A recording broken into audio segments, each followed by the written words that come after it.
One of the most frequently asked questions by emerging artists is how to get discovered or increase your chances of getting discovered. We often hear exhilarating stories of sudden international superstars. Think of Carmen Herrera's late life discovery aged 89, or the post-mortem discoveries of Hilma af Klint and, of course, Vincent van Gogh. Although these stories are very inspiring and give hope to all unknown artists that they might be discovered in the future, they also paint a somewhat delusional picture of the path to success for artists. From zero to hero, rags to riches, or from a small home studio to a retrospective exhibition at the Museum of Modern Art. In reality, being discovered does not work this way. The stories of the artists mentioned above are very well known, but not because this is the way how things go, but simply because they are great stories. But in reality, they are exceptions to the rule. And even more, Carmen Herrera had numerous institutional shows before being discovered by top-tier art galleries and renowned curators, indicating her discovery was more gradual than seen from the outside. The truth is, being discovered as an artist, in more than 99% of all cases, is a process of hard work encompassing several years. Even some of the most explosive success stories today took around 5 to 10 years for the artists to become established. But do not despair, because small discoveries can still be a great victory for artists today. Think of your first exhibition at an art gallery, an invitation by an influential curator to participate in an institutional exhibition, or being selected as a finalist in a renowned art contest. So, how do we get discovered? First, we won't be sharing obvious ingredients for success, such as creating original art and standing out. Instead, let's say your work has what it takes, and how do we proceed from here on? When it comes to being discovered as an artist, I often come across tremendous amounts of false information online, advocating to gain maximum exposure to increase your chances of getting discovered. The truth is, however, it is not about obtaining maximum exposure, but the right exposure. In the art world, numerous unwritten rules regarding an artist's expected behavior exist. As a result, to have a chance of being picked up by a gallery director or curator, there are as many things you need to avoid as there are things you have to do to gain the correct exposure. For instance, if you would buy a national TV commercial for your art, your exposure would be tremendous, and it could probably generate some sales in the short term. But to go forward as an artist, the commercial will have a negative impact because it's too commercial and not done, frowned upon in the art world, decreasing your chances of being discovered. Therefore, in this video, we have selected 4 specific actions to do and 4 actions you must avoid at all time to gain not the maximum exposure, but the right exposure in the art world to increase your chances of being discovered. The first is getting noticed on social media. Social media is a terrific way to network organically, link up with various actors, and build a following for your art. Of all social media platforms, Instagram still is, without any doubt, the most powerful platform for artists. You would be surprised how many collectors and gallery directors use the Instagram browse function to discover new artists. There are tons of artists who would have never made it in the art world, but thanks to Instagram, they did. If you have a decent number of followers, you signal to galleries that there is an audience for your work, and it can also result in some direct sales online. But please note that it's not all about how many followers and likes you have. In fact, there are as many successful Instagram accounts with tens of thousands of followers who will never make it in the art world as there are vice versa. So while you're posting frequently on Instagram to get discovered, you must always stay true to your artistic objectives and not start to pursue online objectives. Share your work and activities online, but do not give in to content for content's sake, because it's impossible as a contemporary artist to post daily high quality content Discover the expected behavior as well on Instagram by following established artists and see what type of posts they create, to see what is acceptable for you to post daily or as frequently as possible. For instance, sharing exhibition views, studio views, and of course, images of your work. But always remain professional, with a slight glimpse showing of your own person on Instagram.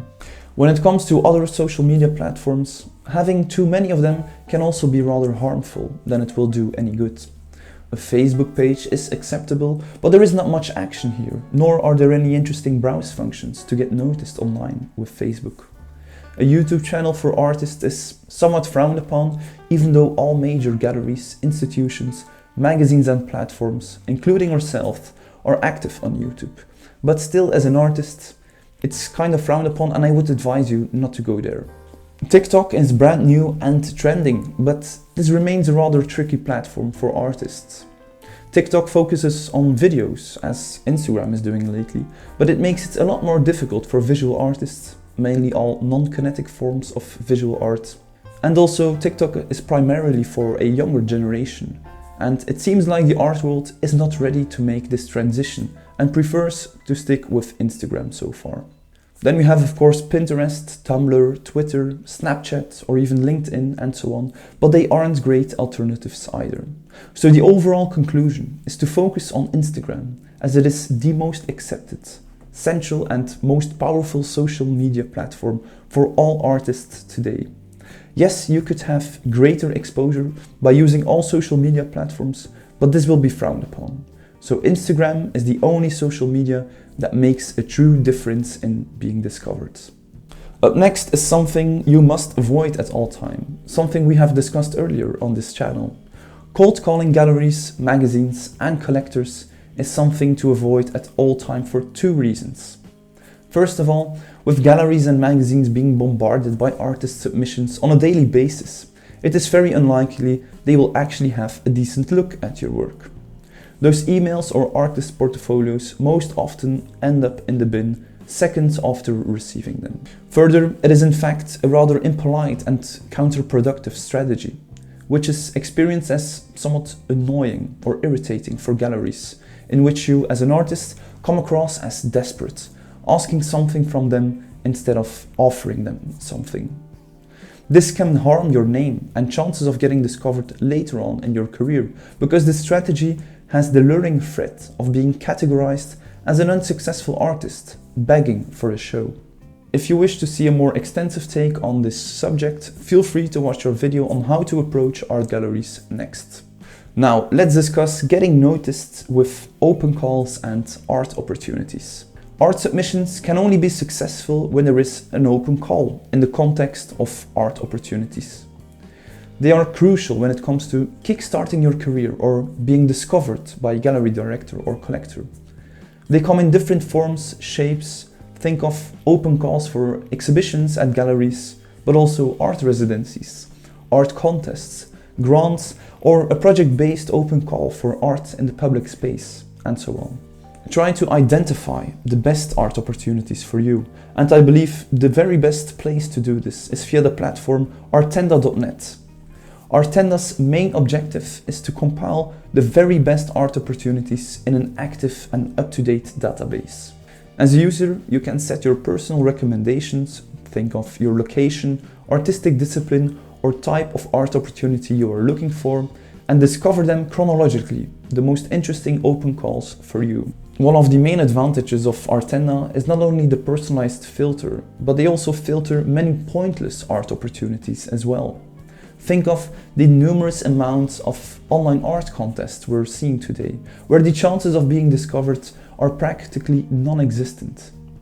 Instead, they present renowned art opportunities, such as open calls for shows at institutions or galleries, but also residencies with an exhibition at the end of your stay, or art contests with also a renowned jury and an exhibition for all the selected artists or for the finalists, which always attracts collectors, curators, and gallery directors who are looking for exciting prospects. So in short, it's the ideal place to be discovered. And that's why art opportunities are one of the most important things to focus on while you're trying to gain traction in the art world and try to kickstart your career and getting discovered. For a more extensive take on both Art Opportunities and Artenda, feel free to watch our video on Art Opportunities for a more extensive take on this subject next. Now let's discuss online art marketplaces, because I believe this is kind of a tricky subject. Whereas most other articles and videos on how to be discovered as an artist will promote those online art marketplaces, I'm afraid I have to disagree fundamentally with this statement and even believe you should avoid them as an artist. There was a time online marketplaces were innovative online spaces for discovering new art, a platform to showcase the work of unknown artists who aren't represented yet. However, today, the number of marketplaces and even more the number of artists on those marketplaces is too oversaturated. It has become very doubtful that the online platform will bring your work to the attention of a gallery director and collectors, because it gets lost in the tremendous amount of offer of art, in which quantity seems to overrule quality, once again making it a somewhat wrong place to scout for talent. So I can guarantee you, serious collectors and serious gallery directors will never scout for artists on those online art marketplaces. Further, uploading your work to those online marketplaces means visible pricing, a topic that always requires discretion when you want to be as professional as possible. But the truth is, this is not the case with these online art marketplaces, which might scare away gallery owners if they see that you're selling your work too cheap, or the commission of the online art marketplaces that they cannot compete with. And on the other hand, when they see your work surrounded by all the other poor artwork by unsuccessful artists who were free to upload their work to those online art platforms, chances are they will associate you with them, categorizing you as an unsuccessful artist with no representation, searching desperately to make a sale happen. The only good art platforms or online art marketplaces are the likes of Artsy and First Tips, with a very strict policy where you most often already need to have a gallery representing you that Artsy has accepted to get featured on the platform. So to conclude, I strongly recommend avoiding these art marketplaces, because overall people will not discover you in an oversaturated platform, which harms your overall profile due to the poor artists on those platforms and the indiscreet pricing. So if you want to sell something directly to a collector, they can always contact you via your website. So it's kind of an unnecessary step to take. Then a great way to get noticed, to get discovered, is simply by participating in the art world. Not only as an artist, but also as a visitor or a critical voice at a panel discussion. Sometimes the best way to get somewhere is simply by being around the place you want to go. But the most important thing is that you do not do it actively. You're not marketing yourself as an artist in this process, because otherwise it will have a negative effect and your sincere interest will seem less genuine, as it seems that you are expecting something in return for your career, this hidden agenda as an artist. I advise you to be involved in the art world by getting to know other artists by the manner of studio visits, but also visiting openings and shows at residencies or art context, even though you're not in it. Support galleries by visiting their shows and discussing artists on display, because by showing a genuine interest in their activities, they are much more likely to return you the favor. But once again, do not tell them you are an artist unless they ask you. Otherwise, it kind of feels that you're luring for something, that you're expecting something from them. And even more, there is much more to gain than just building your network in the art world. You will learn a great deal about art in itself, or art politics, and the expected behavior of becoming a successful artist. You will get to know the subtleties of being an artist, or find inspiration in the work of others, or arrive at new ideas for your artistic practice in exciting discussions about art. So get out there, participate, and grow your network and understanding of art. Up next, I want to advise to avoid advertising, but do consider PR services or promotional services. There are various possibilities if you can invest some extra financial resources to gain more exposure for your art and for you as an artist. However, not all of them align with the expected behavior for artists. For instance, avoid advertising, such as the aforementioned national TV commercial, but also on Facebook, Instagram or YouTube.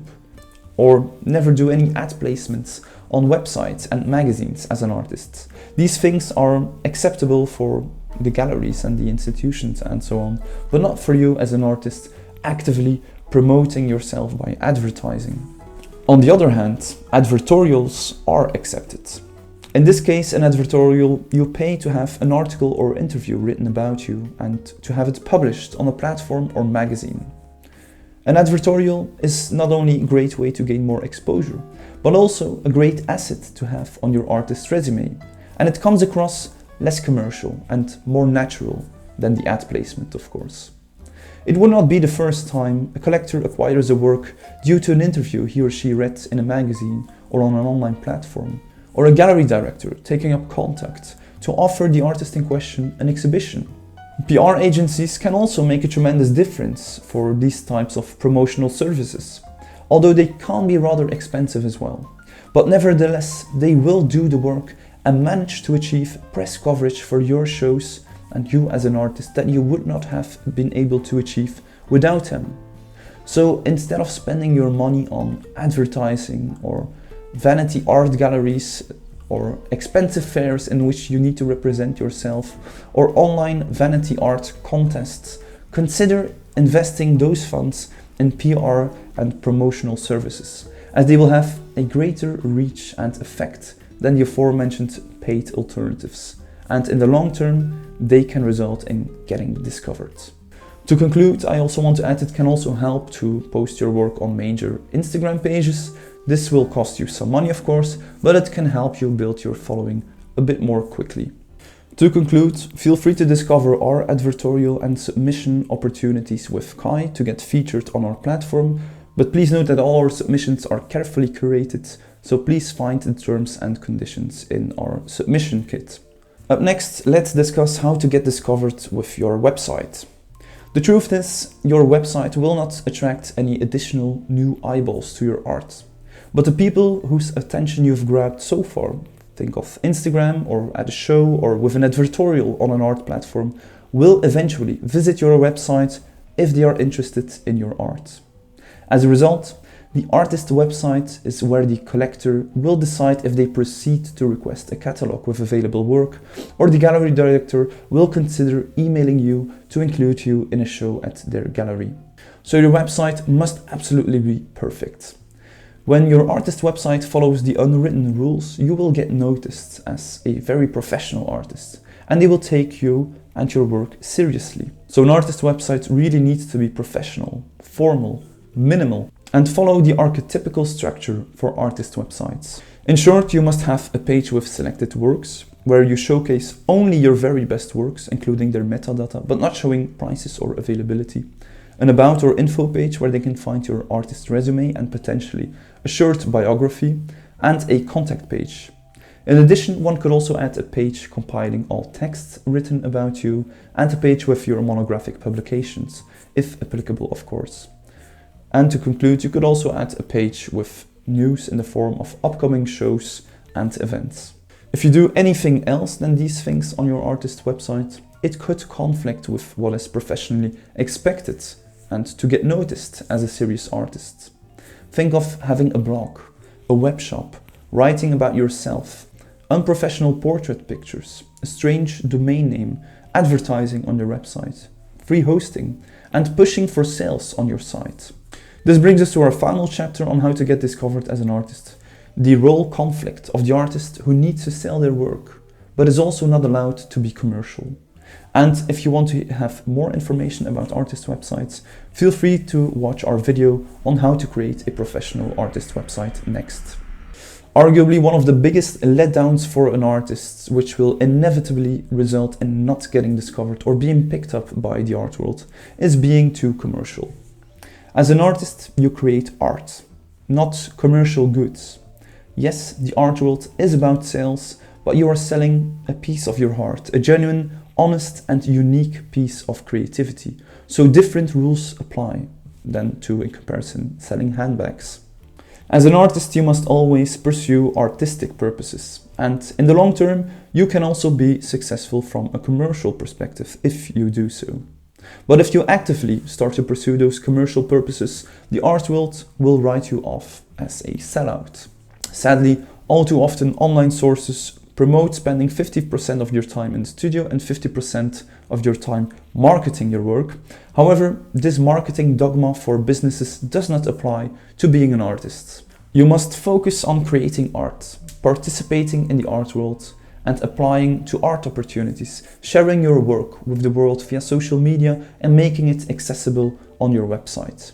Nothing more. Never commercialize your work by creating merchandise or having a web shop, doing too many prints of your work, or going along with Black Friday sales, for instance. Blogging about your work is not an option either, or simulating your art in interiors to promote it as decoration, or posing next to your work all the time, or creating a business logo, or printing postcards and flyers and so on. Marketing strategies for businesses, but that do not apply or are accepted to do as an artist. If you have any further questions, feel free to write them down in the comments below. I am, I believe, 4 to 5 weeks behind on the comments, but I promise you I will get back to every single one of your comments, at least the serious comments. Also, feel free to discover our services for artists, such as the CAI advertorials we've discussed earlier, but also our one-on-one advisory reports for artists. Thank you so much for tuning in today. Feel free to watch our video on how to collect art next. Support us on Patreon, and please consider subscribing to stay posted for more contemporary art. Bye.